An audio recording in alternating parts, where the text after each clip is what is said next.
farmohub.pk। बस इस तरह के एक आपको पेज मिलेगा, उसमें दो क्वेश्चंस होंगे। पहले सवाल में एक प्रोसीजर आएगा, जो प्रैक्टिकल शुरू वाले 5 प्रैक्टिकल हैं उनमें से कोई एक प्रोसीजर आएगा आपको लिखने के लिए, वो आपने लिखना है। और सवाल नंबर 2 में 5 डेफिनेशंस होंगी, वो कोई भी डेफिनेशंस हो सकती हैं, वो कोई टर्म पूछी जा सकती है, वो कोई चीज हो सकती है, मतलब लाइक जैसे कंसंट्रेशन एंड स्टेडी स्टेट क्या होती है, ये आपने डेफिनेशन लिखनी है। लैग टाइम क्या होती है, कंपार्टमेंट मॉडल से क्वेश्चन है, ये आपने लिखना है। Initial concentration at time 0 after IV administration, ये क्या होती है, ये आपने सारी बातें लिखनी है। 2-2 नंबर का बहुत ज्यादा डिटेल लिखने की जरूरत नहीं है। यूजुअली आपने जो प्रैक्टिकल तैयार किए उसमें से कुछ कंप्लीट हो जाता है, एक्स्ट्रा थ्योरी पढ़ने की इसमें जरूरत नहीं होती। 30 मिनट बाद वो शीट आपसे ले लेंगे और आपको एक नई शीट देंगे, ठीक है, जिसके अंदर इस तरह के दो क्वेश्चन होंगे, question 3 and question 4। So question number जो 3 है उसके अंदर आपको यहाँ पे एक इस तरह का एक पूरा ब्लॉक्स होगा, यूजुअली बुक से नहीं होता, वो आपको कंसंट्रेशन डिफरेंट गिवन होती है। तो टाइम होगा, टाइम के साथ कंसंट्रेशन कोई भी दी होगी। सबसे पहला क्वेश्चन इसमें आपने ये 10 सवाल सॉल्व करने हैं उसके, जो एक्स्ट्रा शीट आपको बाद में मिलेगी। तो सबसे पहले आपने ये करना है कि आपने सेमी लॉ ग्राफ पेपर लेना है और उस पे जो है वो ग्राफ ड्रॉ करना है। वो मैं बाद में बताता हूँ कि ग्राफ कैसे ड्रॉ करते हैं, ठीक है। अच्छा, ये आपने पहला क्वेश्चन कंप्लीट हो जाएगा। फिर उसके बाद ग्राफ को मद्देनजर रखते हुए आपने बताना है कि ये रूट ऑफ एडमिनिस्ट्रेशन कौन सा है, और आपने साथ रीजन बतानी है, ठीक है। अब एक एग्जांपल लेते हैं, उसको हम लोग देखते हैं कि उसको किस तरह हमने करना है।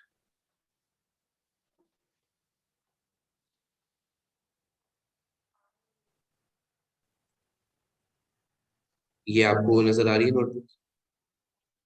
हाँ जी।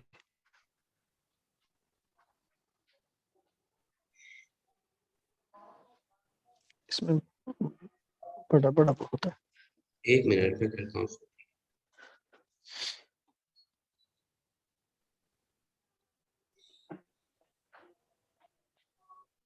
लेट्स से कि आपको ये आपको दिया है उसने डेटा, ठीक है। तो डेटा में सबसे पहले जो चीज आपने करनी है वो आपको रेगुलर ग्राफ पेपर इस्तेमाल करने की जरूरत नहीं है, हमने इससे डायरेक्ट उस पे दूसरा जो सेमिलो ग्राफ पेपर उस पर ड्रॉ करें। उस पर ड्रॉ कैसे करते हैं, सबसे पहले सेमिलो ग्राफ पेपर होता किस तरह का है, वो एक ग्राफ होता है, ठीक है, जिसके अंदर अगर 2 कंपार्टमेंट है तो ये देख, पहले जो बॉक्स है वो बड़ा है, फिर आहिस्ता आहिस्ता छोटा होता है।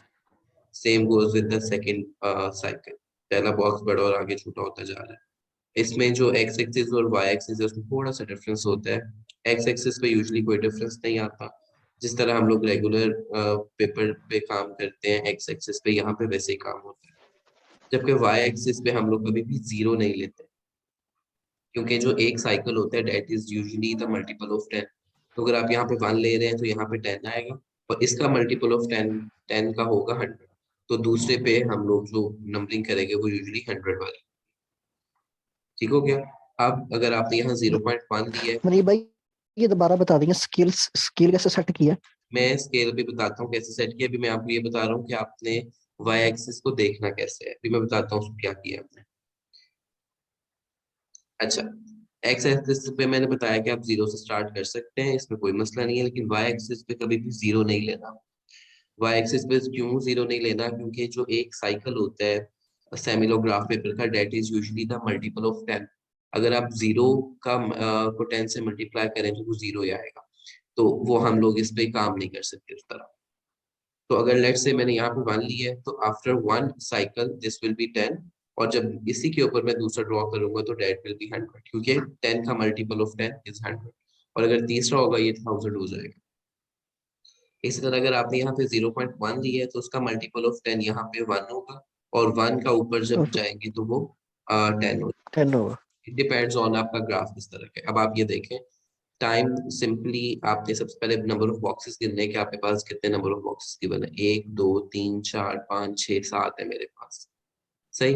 तो और मैंने इन 7 पे 12 जो है 12 तक उसको कवर करना है, तो टाइम हमेशा एक्स एक्सिस पे होगा। 7 है तो 2 2 का डिफरेंस लेके हम लोग इसको स्कूल से कर लेंगे। बहुत ज्यादा इसमें गलती मारना है, क्योंकि अगर आप यहाँ पे 3 ले लोगे 0.3 आप ले सकते हैं, लेकिन आपको कैलकुलेशन में डिफरेंस हो जाएगा, डिफरेंट आएगी, या आपको थोड़ी सी डिफिकल्ट हो जाएगी, क्योंकि 0 और 2 है, तो 5 डब्बे गिनोगे तो वो 1, सही है, यहाँ पे 1 होगा। लेकिन अगर तुमने यहाँ पे 3 रख लिया है, तो मसला ये होगा कि 10 डब्बों को 3 पे डिवाइड करोगे तो 3.3 आएगा, और वो 3.3 पहले तुम्हें देखना पड़ेगा कहाँ पे लगाना है, फिर उससे जो कैलकुलेशन है वो थोड़ी सी मिस्टेक हो जाएगी। तो एक्स एक्सिस पे हमेशा यूजुअली मल्टीपल ऑफ 2 या मल्टीपल ऑफ 5 रखते हैं हम लोग, ताकि हमें बॉक्सेस जो है उसको आइडेंटिफाई करने में ईज हो। अब जैसे अगर मैंने यहाँ पे 5 रखा हूँ, तो ये 10 डब्बे हैं, तो 2 डब्बों का मतलब होगा 1, फिर 1 2 3 4 और ये 5 आ जाएगा। अगर मैंने यहाँ पे 2 रखा हुआ है, तो 5 डब्बों का मतलब होगा 1। तो ये एक्स एक्सिस पे स्केल हो गया, ठीक हो गया।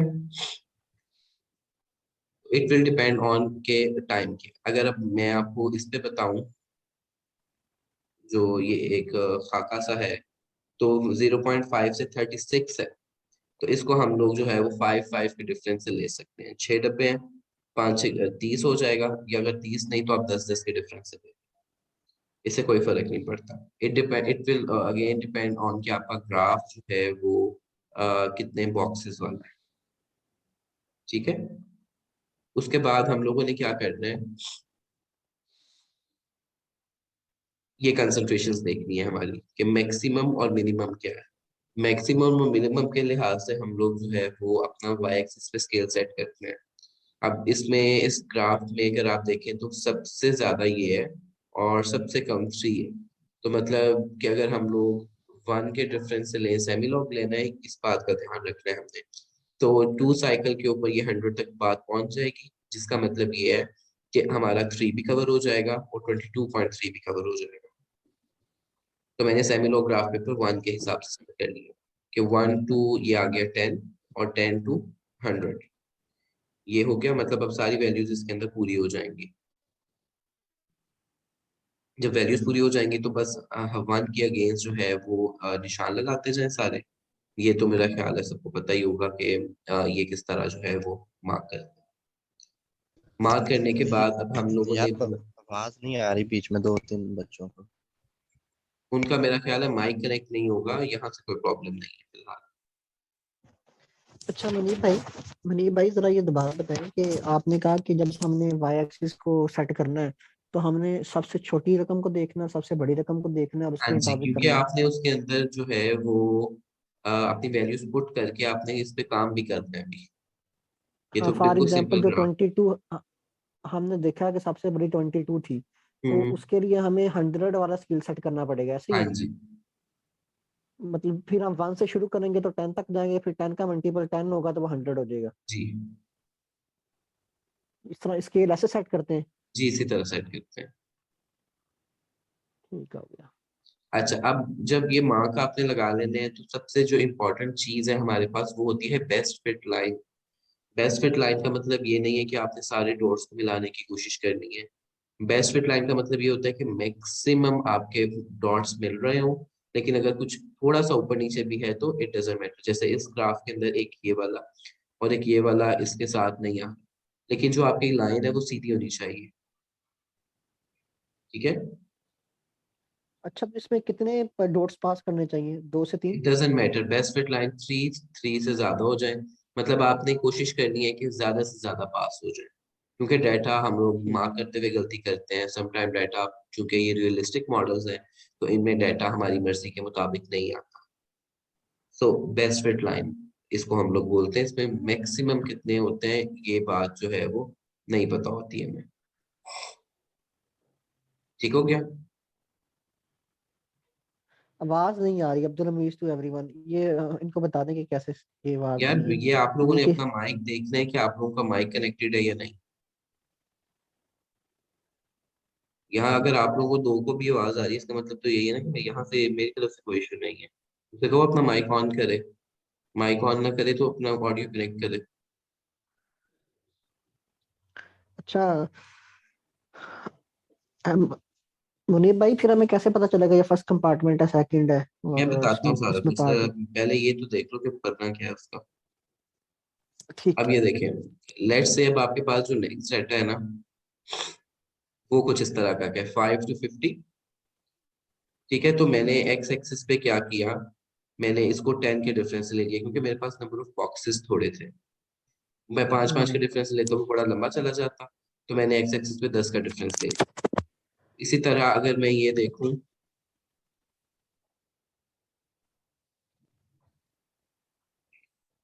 अब मैं अपनी कंसंट्रेशन की वैल्यूज देखूं तो मिनिमम 0.61 है और मैक्सिमम 4.7 है। ठीक है, अब मैंने अपना जो स्केल सेट करना है वो इस तरह करना है कि 0.6 भी कवर हो और 4.7 भी कवर हो। तो मैं अब जीरो पॉइंट अपने, वन कर लेंगे। तो 0.1 के हिसाब से हम लोग इसको ले लेंगे। ठीक हो गया, और बाकी सारी चीजें वैसी चलेंगी। ठीक है, इसी तरह ये ग्राफ ये वाला देखो, आपने सिर्फ ये करना है कि आपने अपना डाटा सेट करना होता है और इस तरह की एक बेस्ट फिट लाइन ले लेनी है, वो किसी भी तरह की हो सकती है। ठीक हो गया, ये मेरा ख्याल है अब समझ आ गई कि ग्राफ कैसे बनाना है। अब हम बाकी क्वेश्चंस देखते हैं इसका। ये पहला सवाल कवर हो गया सबका कि draw the given data on appropriate graph paper. उसके बाद जो क्वेश्चन है वो है identify the route of administration and give the reason for your answer. इसको हम लोग कैसे देखेंगे, ये हम लोग देखेंगे कि हमारा ग्राफ किस किस्म का है। अब फॉर एग्जांपल आपके ग्राफ की शेप अगर कुछ इस तरह की है, ठीक, मतलब ये नीचे से ऊपर और ऊपर से नीचे जा रही है, तो this extra is, vascular route है। ये एक्स्ट्रा वेस्कुलर, ये ओरल रूट है। और अगर सिंपल लाइन, सिंपल एक लाइन है, तो this is intravenous route. Intravenous. हाँ जी, ये सीधी सीधी बात आपने बता देनी है। और इसकी रीजन आपने ये देनी है कि चूंकि आईवी के अंदर हमारे पास जब at the zero time oral phase नहीं होती, या कह लो कि एब्जॉर्प्शन फेज नहीं होती, तो हमारे पास वो जो एक एक्स्ट्रा लाइन है वो हमारे पास नहीं आती, या कंसंट्रेशन कम से स्टार्ट नहीं होती। जबकि ओरल के केस में प्रॉपर पूरा आपके पास आहिस्ता आहिस्ता जो है वो ब्लड कंसंट्रेशन ज्यादा होती है और फिर जो है वो कम होती है। तो ये ओरल रूट इस तरह चलता है। ठीक हो गया, ये भी हो गया कवर। नेक्स्ट इज ठीक हो गया। Identify the compartment model, give the reason of your answer. अब कंपार्टमेंट मॉडल ये थोड़ा सा ट्रिकी काम होता है, अगर ये तब ठीक होगा अगर आपका जो है वो आपके ग्राफ ठीक बनाया हुआ है। तो अभी आप ये देखें कि जब भी आपने ये देखना है कि आपका कौन सा मॉडल है, तो आपने सबसे पहले सिर्फ इस कर्व को देखना है, टर्मिनल कर्व को देखना है, शुरू वाले कर्व को नहीं देखना। ठीक, अब ये देखो, ये टर्मिनल लाइन बिल्कुल सीधी है, सीधी है ना? हेलो, आपको एक तस्वीर नहीं आ रही ऊपर। ओ, मनीष भाई आवाज आ रही है? जी जी आ रही है। अब आई तस्वीर? मनीष भाई हाँ अब आई है। अब आप आई ये है। देखिए, जब भी आपने ये देखना है कि कंपार्टमेंट मॉडल कौन सा है, तो आपने सबसे पहले एक ही काम करना है, वो ये करना है कि आपने सिर्फ टर्मिनल कर्व देखना है। अब ये देखो, ये टर्मिनल लाइन बिल्कुल सीधी है, हाँ जी। तो ये वन कंपार्टमेंट है। इसी तरह ये भी देखो, ये बिल्कुल सीधी है, तो ये भी वन कंपार्टमेंट है। सिर्फ आपने ये वाली लाइन देखनी है। अब ओरल है या आईवी है, इससे फर्क नहीं पड़ता, हमने कंपार्टमेंट मॉडल बताना है। तो आपने ये बताना है कि इसकी रीजन वन कंपार्टमेंट की है कि इसके अंदर जो टर्मिनल कर्व है डेट इज स्ट्रेट लाइन, इसके अंदर कोई भी जो है वो ऊपर नीचे वाली बात नहीं है, इस वजह से ये वन कंपार्टमेंट है। अगर टू कंपार्टमेंट होगा मनीष तो भाई वो इसकी, ओरल रूट वाला दोबारा बता दें कि किस मैं तरह पता बताता हूँ लगेगा। आपको अच्छा ये। जी। अब ये देखें, ये आईवी वाली लाइन है टू कंपार्टमेंट की। जब आप टू कंपार्टमेंट देखेंगे ना, तो एक ये सीधी लाइन है यहाँ तक, ठीक, और एक ये वाली है, मतलब एक लेस स्टीप कर्व है और एक ज्यादा स्टीप कर्व है। तो ये टू कंपार्टमेंट आईवी है, इसमें एब्जॉर्प्शन नहीं है, इस वजह से ये,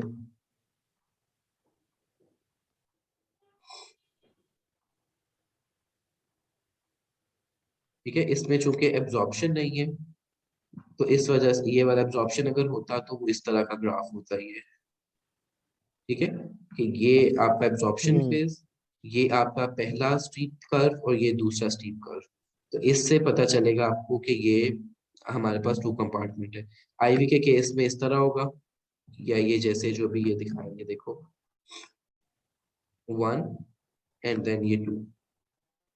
ठीक, और अगर एब्जॉर्प्शन होगा तो वो कैसा होगा, इस तरह, ये देखो, ये एब्जॉर्प्शन वाली लाइन, ठीक है, हमने चूंकि इसको नहीं देखना होता, ये number 1 and this is number 2, और अगर 1 कंपार्टमेंट होगा तो ये सीधी लाइन होगी। ठीक है, इससे पता चलेगा ये 2 कंपार्टमेंट मॉडल है। ठीक हो गया?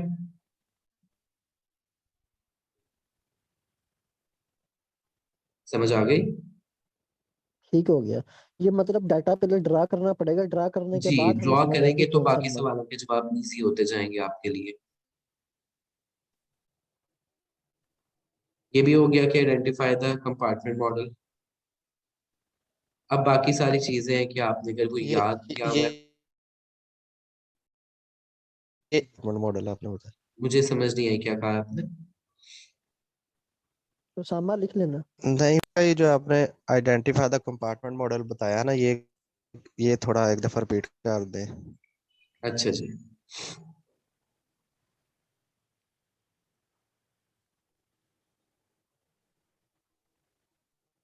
ये देखो, अब हमारे पास लेट से कि आपने इस तरह का एक ग्राफ है, ये आपने ग्राफ ड्रॉ किया हुआ है और लाइन इस तरह की है, बिल्कुल सीधी है। तो ये होगा हमारे पास आईवी वाला फर्स्ट कंपार्टमेंट। आई। ठीक हो गया?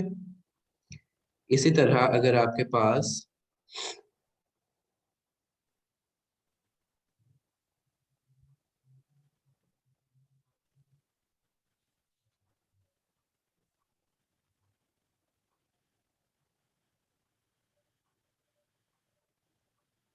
अगर अब आपके पास अगर ओरल वाला होगा तो ये एक एब्जॉर्प्शन फेज होगी, और जो टर्मिनल कर्व है, वो स्टीप बिल्कुल सीधी होगी। एक मिनट ये गलत हो गया थोड़ा सा। अच्छा, आईवी वाला तो इस तरह होगा, ओरल वाला एक एब्जॉर्प्शन फेज होगी, और सेकंड जो कर्व है वो प्रॉपर स्टीप होगा। ठीक है, मतलब ये आईवी फर्स्ट कंपार्टमेंट, हुक्म। और ये आपके ये ओरल पास है। ये ओरल फर्स्ट। ठीक, अब हमारे पास जो second compartment, sorry second compartment है, उसके अंदर आईवी के केस में क्या होगा कि पहले एक लेस स्टीप कर्व और दूसरी हाई स्टीप कर्व, और ओरल के केस में हमारे पास ये एक एब्जॉर्प्शन फेज तो लाजमी होगी। ठीक है, absorption phase is the indication of oral route, उसमें एक लेस स्टीप कर्व और एक ज्यादा स्टीप कर्व, ये आपने ये हिसाब किताब देख, ये हमारे पास आएगी आईवी सेकंड, और ये होगी ओरल सेकंड। समझ आ गई इस बात की? ये अब आपने जब ठीक हो ग्राफ गया। ड्रॉ करेंगे 2-3 दफा तो आपको आइडिया हो जाएगा, ये अपनी नोटबुक से देखें। ठीक हो गया? Now question 4 is from graph estimate B. Estimate B is the extrapolated line terminal से। वो कैसे आप फाइंड करते हैं? वो सिंपली हम लोग कैसे फाइंड करते हैं, जो टर्मिनल कर्व होता है, लेट्स से इस केस में ये टर्मिनल कर्व है ना, तो टर्मिनल कर्व को पीछे से बैक करें, उसको नहीं एक्सट्रापोलेट भाई, करें। नजर नहीं आ रहा। अब आगे हाँ, अब आ रहा है। लेट्स से कि इस केस में ये आपके पास ये टर्मिनल कर्व है ना, ये इस यहाँ से हम एक्सट्रापोलेट करेंगे इसको टुवर्ड वाई एक्सिस, जहां पे ये टच करेगा वो आपका पी होगा। ठीक हो ठीक है, गया। तो आपने इसको वैल्यू लिख देनी है। नेक्स्ट, कैलकुलेट के एलिमिनेशन एंड के एब्जॉर्प्शन, ये आपने जो है वो खुद करना है कि ये आप अब चूंकि ये देखो इसने खुद कह दिया ये के एब्जॉर्प्शन है, तो आपको हल्का सा आइडिया यही पे हो जाना चाहिए कि ये ओरल रूट का ग्राफ बनेगा आपका। ओरल रूट का है। ठीक है ठीक ना? हो गया। अब ये आपने पढ़ा हुआ हम्म। है सारा कुछ, ये आपने कैलकुलेशन करनी है, हाफ लाइफ कैलकुलेट करनी है दोनों की, area under the curve find करना है, ट्रेपेजॉइडल मेथड से कर लें या वैसे इक्वेशन से करने की कोशिश करें, दोनों से करें ताकि आप जो वैल्यू है वो ठीक हो जाए। अब आखिरी सवाल नहीं है भाई, इसके जरा अंदर। ट्रेपेजॉइडल मेथड बता दें कि कैसे लगाते हैं। अच्छा जी,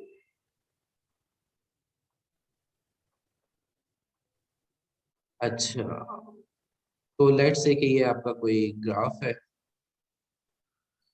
इसकी वैल्यूज होंगी, तो आपने पेंसिल से जो है वो इसके छोटे छोटे ट्रेपेजॉइड्स बनाना है। अब ये मैंने दिखा ही देता हूँ इधर।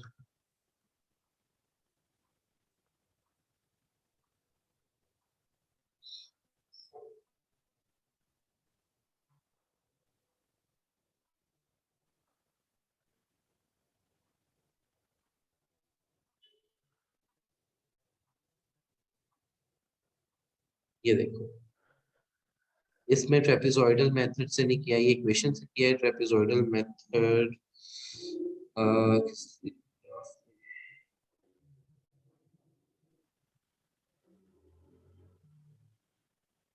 ये है ट्रेपेजॉइडल मेथड ना, उसका फॉर्मूला ये होता है cn plus cn over 2 into Tn-Tn-1। इसमें करते बेसिकली क्या है कि आपने ग्राफ देखने की जरूरत नहीं है, आप सिर्फ अपना डेटा देखें। तो ये आपके पास फर्स्ट होगा, मतलब जो आपके पास कह लो कि ये जो ये है आपके पास area under the curve 5 to 10 वाला। इसके अंदर आपने सिर्फ ये करना है, बगैर कोई फॉर्मूला देखे टाइम को दोनों को माइनस कर देना है, 10 में से 5 माइनस कर देना है, और इन दोनों को प्लस करके इसका एवरेज ले लेना है। मतलब इन दोनों को प्लस करके डिवाइड बाय 2 कर देना है और इन दोनों को माइनस कर देना है, और आपके पास area under the curve 5 to 10 आ जाएगा। फिर आपने 10 to 15 वाला लेना है, फिर 15 to नहीं भाई 20 ये वाला। सीक्वेंस में ही होंगे। ये सीक्वेंस में ही होते हैं, ये ऐसे ही चलेगा, क्योंकि आपने बेसिकली ट्रेपेजॉइड्स बनाने हैं। लेकिन अगर आप इस पे काम करेंगे तो ये मुश्किल हो जाएगा, क्योंकि आपकी लाइन पे स्ट्रेट नहीं है, आपने निशान ऊपर नीचे लगा दिया है, कोई भी नहीं भाई मसला हुआ मतलब इसमें फॉर तो। एग्जांपल के टाइम मतलब इस तरह बिल्कुल सीक्वेंस में आ रहा है, जिस तरह 5 10 15 है, अगर इस जी तरह जी, नहीं है इसी तो तरह फिर क्या चलेगा। करेंगे? क्या? इसी तरह ही आता है, इसी मतलब तरह अगर आएगा। टाइम हमें जो अब ये देखो ना, ठीक हो आपके गया। केस में, इस केस में क्या होगा, आपके पास टाइम है 0.5 to 1.0। आप इन दोनों को लेंगे पहले, ठीक है। हम्म। फिर आपने इसका और इसका लेना है, इसका और इसका लेना है, फिर 4 to 8 तो लेना है। दूसरे वालों को कंसंट्रेशन को प्लस करते जाना है। वो कंसंट्रेशन को प्लस करके डिवाइड बाय 2 कर दें, या फॉर्मूला देखिए 12 to 24, 24 to 36, ये आपके पास हो जाएगा 0 to t। ठीक है। ठीक हो। और उसके 0 टू बाद आप, इन्फिनिटी, ये टी टू इन्फिनिटी ये t है ना, आखिरी जो टाइम है ये t है। और इन्फिनिटी। इन्फिनिटी बताता हूँ अभी। अब ये देखो, यहाँ पे एक ये हुआ है 0, जबकि यहाँ पे टाइम 0 नहीं है। ठीक, इस केस में हम लोग क्या करते हैं, 0.5। मैं बताता हूँ। ये देखो, ये नजर आ रहा है आपको, ग्राफ नजर आ रहा है। हाँ जी। अच्छा ये देखो, अब यहाँ पे हमारे पास ये कोई वैल्यू होगी। अब हमारे पास ये 0 टू ये जो 1 है ये नहीं होता यूजुअली, अगर आप ये ग्राफ इस तरह का बना रहे हैं। इस केस में आप क्या करते हैं कि हम देखते हैं कि आईवी है या ओरल। ठीक है। अगर इन केस जो I- अगर आईवी है तो हम लोग क्या करेंगे, अगर ये ग्राफ आईवी वाला है, ये देखो अगर ये आईवी वाला है, तो इस केस में हम क्या करेंगे, इसको एक्स्ट्रापोलेट करेंगे और ये आपके पास वो 0 वाली वैल्यू हो जाएगी, 0 to 1 वाली। ठीक। अगर ये ओरल रूट है तो आप ओरल में देखें कि ओरल के अंदर चूंकि एब्जॉर्प्शन नहीं हुई होती, तो प्लाज्मा कंसंट्रेशन 0 होती है। एट द टाइम 0 जो एक्स्ट्रा वास्कुलर है उसके अंदर कोई एब्जॉर्प्शन नहीं होती, तो वहां पे चुप कर 0 लगा दें। ठीक है।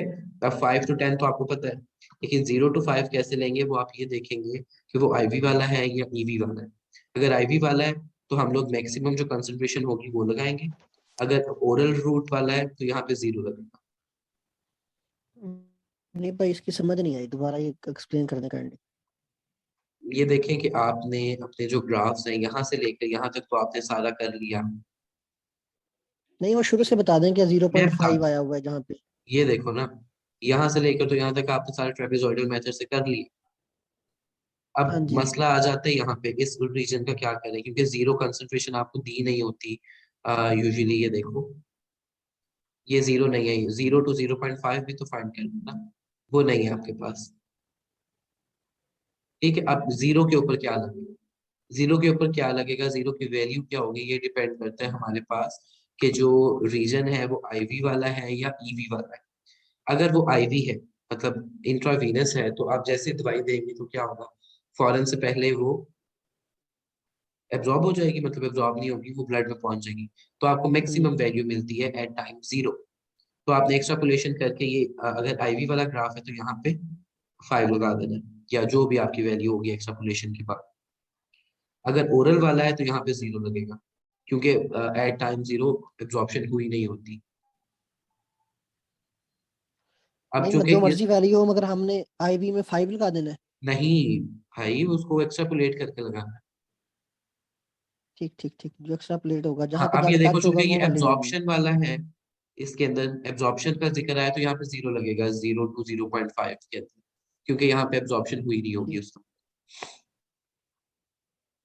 ठीक। अब कैलकुलेट कर ये 0 to t हो गया, इन सबको प्लस कर देनी है वैल्यूज। फिर कैलकुलेट करना है टाइम टू 0। इसका फॉर्मूला होता है सी लास्ट ओवर के एलिमिनेशन, आपकी नोटबुक्स में लिखा हुआ है, उसका वो लगाना है। फिर आपने कैलकुलेट करना है 0 to ∞, मतलब 0 to t भी हो सी गया। लास्ट, सी लास्ट कौन सा होगा मनी भाई? सी लास्ट कंसंट्रेशन लास्ट सी मतलब? लास्ट जो कंसंट्रेशन लास्ट वाली है, जो भी ठीक हो। ठीक।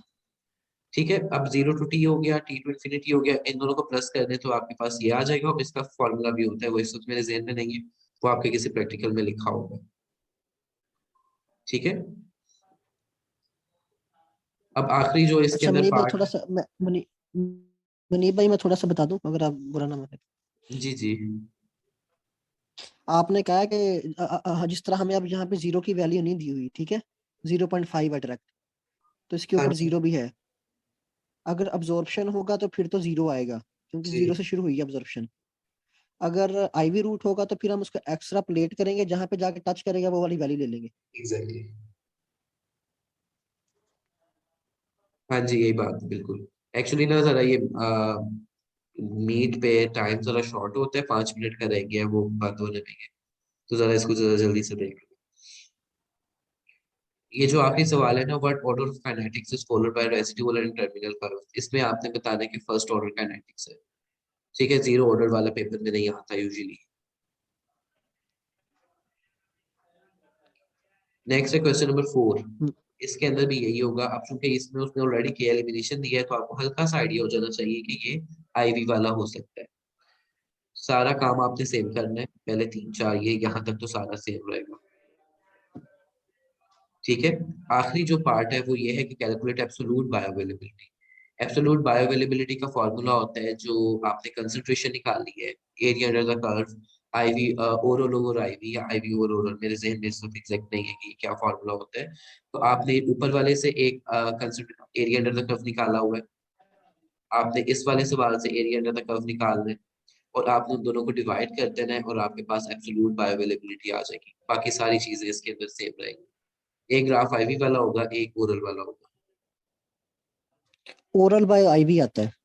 और कुछ होगा, मेरे जहन में सब एग्जैक्ट नहीं है कि क्या होता है। हाँ, आईवी होगा नीचे, क्योंकि वो आंसर जो है वो 1 से कम होना चाहिए इसका बस। हाँ जी।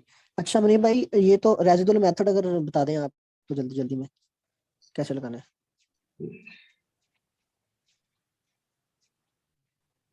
अच्छा।